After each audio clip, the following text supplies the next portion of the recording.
veterans, troops, military, Army, Navy, Marine Corps, Air Force, Space Force, National Guard. You got any questions pertaining to the VA disability claims process? Let your boy know. My name is Debo. I'm here to help y'all out. Y'all got any questions at all? VA benefits, VA compensation, denied VA disability claims. Let your boy know. Any comments, questions, concerns, anything pertaining to, VA COLA 2025. Any updates to proposed changes of the VA Pact Act presumptive conditions. Let your boy know. It's lunchtime and claims. We got people out here racing on the motorcycles and such. But hey, let your boy know what kind of questions and comments you got today. It's Tuesday. No, it's lunchtime. People wrapping it up. Y'all got questions pertaining to the VA claims process. Let your boy know. You got anything, anything at all? What's going on? Hey, appreciate y'all coming in. Y'all got any questions, comments, concerns? It's lunchtime. Any VA benefits questions? Any VA disability claims? You're currently in the claims process. Let your boy know. Appreciate the like and the love on the video. As y'all coming in, by all means, hit that like button. Hit the love. Show some love and support to your boy. Any questions at all pertaining to your VA claims process? If it's your first time claiming, if you don't know what to do, how to do it, if you're confused on anything on the process right now, let your boy know. Here to educate and guide veterans along the way. Dab it on them. 2024, 2025, don't matter what the year is, it's year to veteran. This year of getting them benefits, whether it be medical or compensation. Dollars, you know what I'm talking about? How we doing? It's Tuesday.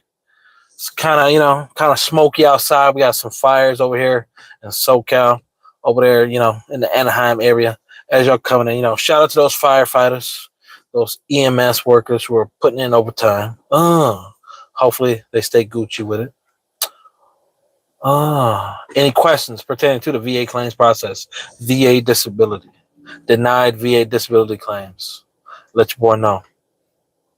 Are there any veterans out there who have submitted claims for GERD or anything, or any of the digestive issues? How are you doing in that claims process? How has that claim progressed?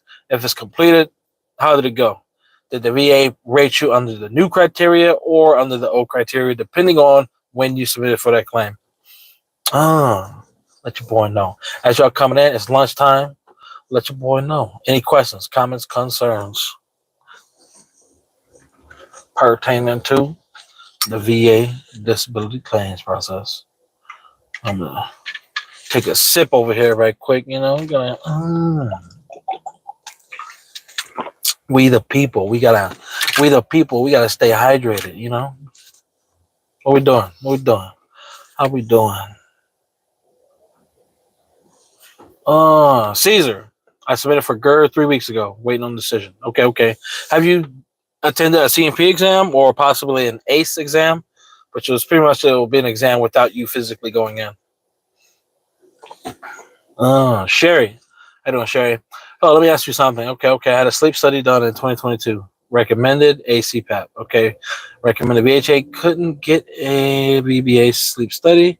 They made me take another sleep study, and I finally got a CPAP machine. Okay. Would I request an increase or dispute the 30% rating? Okay, so you got the 30% rating because you have recommended use. You don't have required use.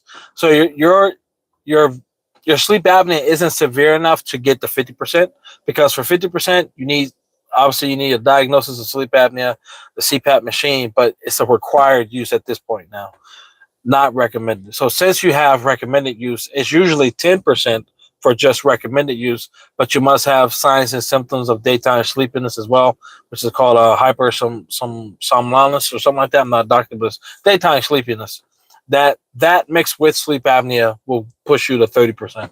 So that's why you're at 30% currently at, with VA, not with VA, with sleep apnea. In order to get it to 50%, your symptoms need to increase, the severity of your symptoms, and it changes that recommended use to required. So it needs to be required.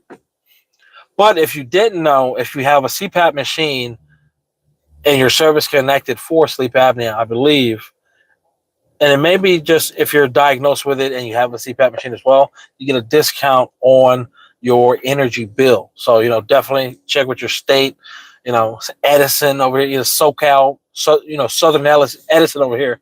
But if you do have a CPAP machine, you can't get a discount, whether you're renting or if you own a home. So keep that in mind, Sherry, if you didn't know. Oh, you're definitely welcome. You're definitely welcome, Sherry. So yeah, I think that's what it is. Definitely refer back to your decision letter. I could be wrong. But it should be, you're service connected at the 30% level for sleep apnea due to you not being severe and that required use. But at the same time, you have signs and symptoms of daytime sleepiness, that hypersomnolence. I'm saying it fast because I ain't a doctor, but I'm sure that's why it is. Whenever your symptoms and your symptomology changes and stuff like that, you definitely want to go in, make sure you update that, and then if it updates to required use, hey, that's how you get the 50%, baby. Caesar had to go in for the exam. Okay. How do you think you did in that exam, Caesar? Cesar. Is it Caesar? Caesar? It's probably Cesar Travels. Let me know. Cesar or Caesar? One or two. Cesar number one. Okay. Hey, appreciate y'all coming in. As y'all coming in, you got any questions, comments, concerns pertaining to your VA disability claim process, denied VA claims, VA benefit questions, anything at all, let your boy know. I did well. It was pretty easy. Okay. I mean, it's not so much it was pretty easy. It's just like, making sure that VA rater is asking you the right questions. The DBQ is, coming to question and stuff too. Are they filling it out then?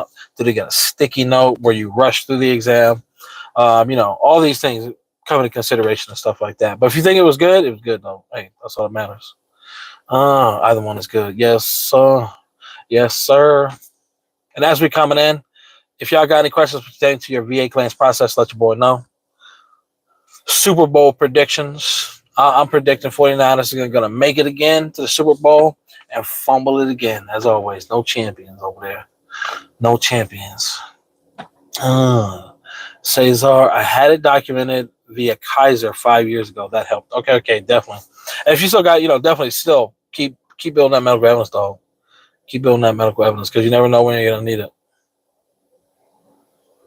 Let me check the chat out real quick. As you're coming in, you got any questions, comments, concerns, let your boy know. Let your boy know. Anything at all. Let your boy know. It's kind of bright outside. You got the fire, smoke, Test. Hey, y'all coming in, you got any questions? It's lunchtime. VA benefits, VA disability, denied VA claims, active duty military. If you're active duty, let your boy know. Okay, we got Mackenzie. Okay. Would you wait to receive your STR's service treatment records before filing any claims to see what's there? Intent to file already filed. Yeah, I would definitely wait. Especially if you got some time from whenever you submitted your intent to file. How much longer do you have on that lapse time? Like, when do you have to submit?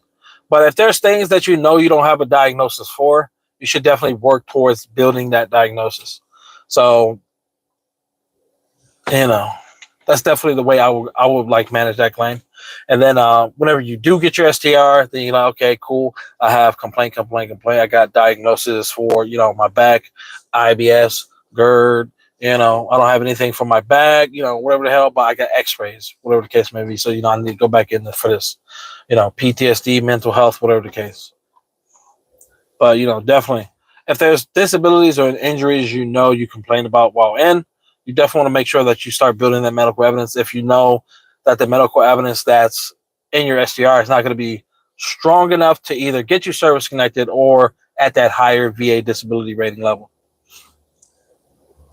What's up, LG? What's Gucci with the dog? Do you know anything about CRSC, Combat Related Special Monthly Compensation? I mean, I do, not off the top of my dome, but let me see if I can refer to something. What's up, dog? Benny, what's Gucci with it, dog? Oh, you caught the live. Yes, sir. Yes, sir. I know you. I know it's a form you have to fill out on DFAST, but the condition in which I believe, I got referred to it, but I believe the condition in which you'll have to qualify for it is the disability had to have occurred in a combat area, combat zone. And hopefully, if you were retired because of it, medically retired because of it, even better, even better. But I think that's a condition, but I gotta refer back to my notes. But I mean, you can always hit me up in the email, and we can take this offline. You know what I'm talking about, and we can dive balls deep into it. Yeah, I'll do some balls deep because I've been doing some research into it, but there's not a lot of research out there for CRSC. So definitely, I'm gonna do some deep diving, some balls deeping, And as y'all coming in, you got any questions pertaining to the VA claims process? Let your boy know. It's Tuesday. We're trying to stay Gucci with it, We're trying. Oh, Shebelas. What are we doing? What are we doing? What are we doing? How could I? Okay, back to McKinsey. Let me see if I can refresh it. Okay, here you go. How could I connect lower back pain if no complaints in STRs? Even if I get a current diagnosis, will Nexus IMO letter fix this? So, not necessarily. So, in absence or in lieu of complaints in service. So, a lot of veterans get service connected for disabilities. They had no complaints in service, but there's obviously clear signs. So, you got to go to a doctor, get evaluated. So, if you have back pain, the doctor can evaluate you for, get you in for an x-ray, get you in for an MRI with or without contrast and stuff like that. Get the results. And if it shows okay, you have degradation on, compared to 40-year-old or, a construction worker or something like that, you can compare that. Okay, cool. You got to develop that into your personal statement. And hopefully you can have your doctor write that, in a, cover letter or in a independent medical opinion nexus letter. Hey, yeah, veteran McKinsey, they have significant low back pain, low back strain, dislocated disc, degenerative disc disease due to the work they did in the military. If it's directly related to the MOS or just training and stuff like that. So definitely, if you haven't gotten a personal statement, definitely develop that. But what that doctor writes on the notes when they're evaluating you for low back pain with no in-service complaints, you need to be complaining to that doctor. Hey, since I've gotten out the military, my back is fucked. I'm always on the foam roller. I'm always stretching my back. When I get in and out of the car, it's like, ugh. So, you definitely want to voice that to your doctor, and hopefully they're writing it down. But if it's not captured correctly in your medical documentation, you definitely want to follow that up with the personal statement. The personal statement is pretty much a summary of everything that you submitted to the VA. You're just painting a nice picture for them. And in any case that claim is denied, you can be like, hey, did you look at my personal statement? Did you read it? You know what I'm talking about? Oh, stay Gucci with it. LG, okay, gotcha. Appreciate you. And I need to look into the CPAP light bill thing. Yes, sir. Yes, sir. Yeah, the light bill thing, yeah. I believe you get 30-40%. And then if you own a home, depending on your state, you can get possibly a generator as well. So definitely look into that. As well as veterans, if you're a veteran, you're a homeowner, I think Tesla, they're doing a program to where you can get free solar right now. So definitely, at least in Cali, check your state. Check with Tesla and their solar programs for housing and development and shit like that, and see if you can get some free solar for your house. Stay Gucci with it. Oh, we got Nick back in the house. What's up, dog? Nick the Magnificent. Benny, my cousin was struggling to make ends meet in California. He is IU. Okay. Yeah, it's definitely, you got to live inland. You can't live anywhere, close to a city, San Diego out of the picture, out of the picture. Fresno, Los Angeles out of the picture. San Francisco, all that shit's out of the picture. You got to live inland, in the desert where, where no one's going to find you and shit like that if you're going to be in California, because the cost of living is too high. It's too high. especially at IU. You know, definitely shit, like a 1 bedroom for rent right now is going for like 15 to 2,000, $1,500 to $2,000. So I mean, I don't know where he's at, but hopefully Sacramento, maybe in the ghetto parts of Sacramento. But I mean, you know, if you're trying to live comfortable, he's a veteran. You know, he shouldn't be in the ghetto. You know what I'm talking about? That's the Gucci with it. But yeah, definitely. I mean, if I didn't have this job that I have, I don't know where I'd be. We wouldn't be in California. I'll tell you what. You know what I'm telling you? I mean, Oregon sounds good. Arizona sounds good. Hot, but good. You know. All right, y'all coming in by all means. You got any questions pertaining to VA benefits, VA disability, denied VA claims, active duty military? You got some questions, kind of plan for your retirement or just separation. You have no idea what VA disability is. Let your boy know. Ask some questions. Instead of spending 24 hours on duty doing not a damn thing, playing Call of Duty and stuff like that. Me. Questions, comments, concerns. Let your boy know. Oh, we got Angel. Hi, what's Gucci, dog? Hi, can I appeal Pact Act decision using supplemental for back pay? August 10th, 2022, instead of my intent to file May 30th, 2023. Inadequate CMP exam, low bar rating, and legacy code sheet, or combat code correction. Outside of the combat code correction, I mean, you can put in an appeal, but when it comes to the back pay, since that appeal wasn't submitted, unless you already did submit an appeal within that year, August 22, let me see, when was your claim finalized? Okay, I mean, we go, instead of my intent to file, back pay, I mean, May. Yeah, you should have got back pay back until August. If it resulted in an overall VA rating increase. So if you was at like 70%, you put in something in for Pact Act, and then, you know, they gave you 0 when you knew it should have been 30, something like that. But then, you know, hey, that's what the appeals and stuff like that. You can definitely submit it for an increase. But if you're outside the appeals process, so like you submitted that claim August 22, it was finalized hopefully within that time frame. Whatever the hell. If you're within a year, you'll be good. You'll get back pay up until August if you submitted for an appeal of some type. But if you didn't, you can still submit for an appeal, but you won't rate any back pay. It'll just be back paid to the date that in which you submitted for that for the appeal, if that makes sense.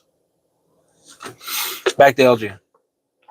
Oh, yeah, man. As much as I like to visit Cali, I'll keep good old South Carolina account. Yes, sir. Does your C file have CMP exam results documentation? Yes, sir, it does. Yep. As everything. Everything that was submitted by the military, your military STR, as well as all your CMP exams, all doctors knows, all insignificant things that, you know, they think, oh, veterans don't need this. It would have been nice to have that in the beginning portion of, you know, my VA claim journey and stuff. Definitely would have been good. But yeah, you know, I diverse. But yeah, definitely, I would say after each complete claim cycle, a veteran should submit or request for their C file, because you never know what's going to happen. Because you can always utilize CMP exam results, whether it be DBQ, any diagnostic testing, you know, the Nexus letter or the IMO that CMP examiner write. If it helps towards, you know, getting an increase or helping towards a secondary or a new disability, you can use those results and that medical evidence for that new claim. So just keep that in mind. But if you don't have all that information, because you may not even have the CMP, the DBQ, and the IMO results if you don't have a VSO that has access to via BMS, you know, or request it via a forward request. You know, not a lot of veterans have that. But, you know, the more information that you as a veteran have going into the claims process or going in and out of the claims process, you know, it's going to put you in a better position. You know what I'm talking about? Stay Gucci with it. But hey, I appreciate y'all joining. You know what I'm talking about? Y'all stay Gucci with it. Peace and love, baby. Peace and love. Until next time.